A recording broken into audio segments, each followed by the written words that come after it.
முட்டைக்கோஸை பார்த்தாலே ஓடி போகிறாங்களா உங்கள் வீட்டில்? இந்த மாதிரி செஞ்சு பாருங்க, இது கேபேஜ்னே தெரியாது. வணக்கம் நண்பர்களே, welcome back to Logan easy cooks. இந்த வீடியோவில் நான் உங்களுக்கு முட்டைக்கோஸ் கிரேவி ஒரு வித்தியாசமான முறையில் செஞ்சு காட்டியிருக்கேன். இது மாதிரி பொதுவாக ஆந்திரா சைடில் செய்வாங்க. நான் ஹைதராபாத் ஹாஸ்டலில் தங்கியிருந்தபோது அடிக்கடி இந்த கிரேவி லஞ்சுக்கு வைப்பாங்க. ரொம்ப காரசாரமாக இருக்கும். இது சூடான சாதம், சப்பாத்திக்கு பெஸ்ட் காம்பினேஷன் கூட சொல்லலாம். வாங்க இந்த கிரேவி எப்படி செய்யலான்னு பார்க்கலாம். இதுக்கு ஒரு முழு கேபேஜ் 500 கிராம் இருக்கும். அதில் பாதி தான் எடுத்திருக்கேன். ஸோ ஒரு 1/4 கிலோவுக்கு கம்மியாக தான் இருக்கும். இந்த முட்டைக்கோஸை இது மாதிரி பொடி பொடியாக கட் பண்ணி வச்சுக்கோங்க. 2 பெரிய வெங்காயம் மீடியம் சைஸில் எடுத்து அதையும் பொடி பொடியாக கட் பண்ணி வச்சுக்கோங்க. ரொம்ப பெருசாக இருந்தால் 1 மட்டும் கூட போதும். நான் 2 பெரிய பழுத்த தக்காளி எடுத்து கட் பண்ணியிருக்கேன். உங்களுக்கு சின்னதாக இருக்குது அப்படின்னா 3 கூட சேர்த்துக்கலாம். இந்த மாதிரி ஸ்லைஸ் பண்ணி வச்சுக்கோங்க.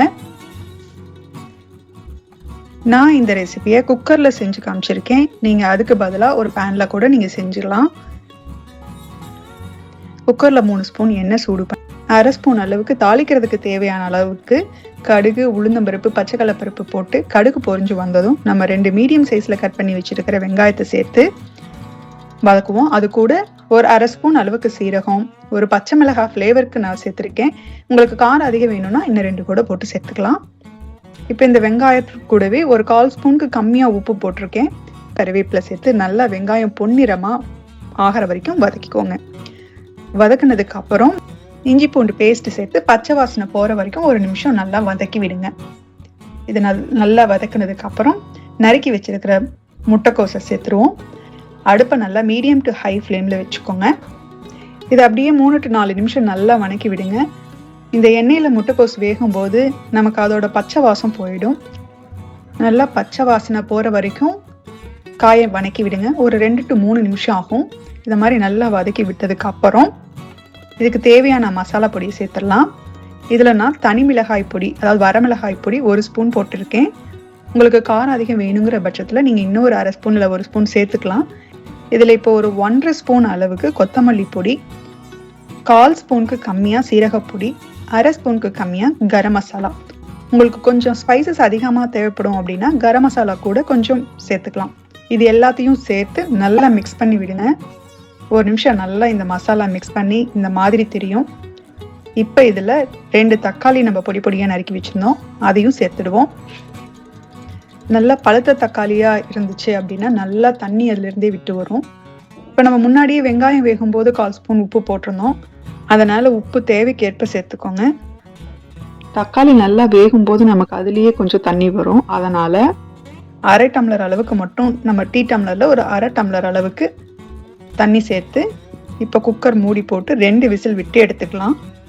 நீங்கள் பேனில் பண்ணுறீங்க அப்படின்னா மூடி போட்டு ஒரு மீடியம் ஃப்ளேமில் வச்சு நல்லா வேக விடுங்க. இடையில எடுத்து அடி பிடிக்காமல் கிளறி விடுங்க.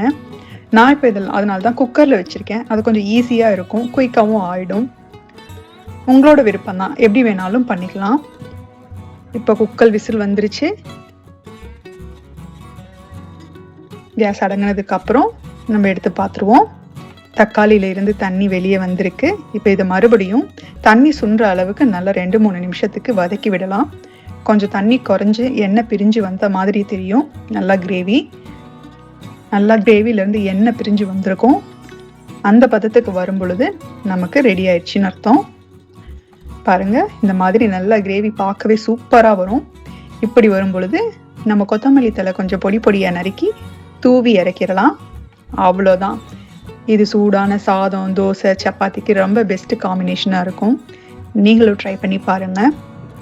கண்டிப்பாக உங்களுக்கு இந்த மெத்தட் பிடிச்சிருக்குன்னு நினைக்கிறேன். நீங்களும் இந்த ரெசிபியை ட்ரை பண்ணி பார்த்துட்டு எப்படி இருக்குங்கிறத கமெண்ட்டில் சொல்லுங்கள். உங்களுக்கு பிடிச்சிருந்தா மற்றவங்களுக்கும் ஷேர் பண்ணுங்கள்.